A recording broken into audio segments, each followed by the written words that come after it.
Helpless airlines, like most other airlines, make a lot of money by charging customers for excess baggage, much to the annoyance of their passengers.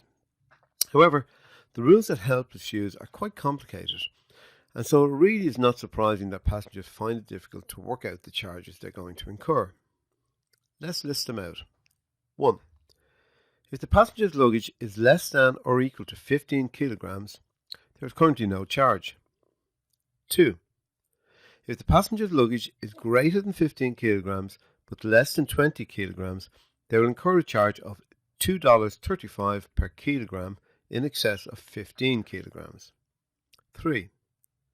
If the passenger's luggage is greater than or equal to 20 kilograms, then, in addition to the charge incurred at 2 above, they will be charged $6.25 for every kilogram from the 20th kilogram and above. Remember that these are the current rules, but your system has to allow for complete flexibility. So our sole employee should be able to change any of these conditions: the charge per kilo, the bands for the various charge rates and so on, and the formula you develop should automatically take account of the charges.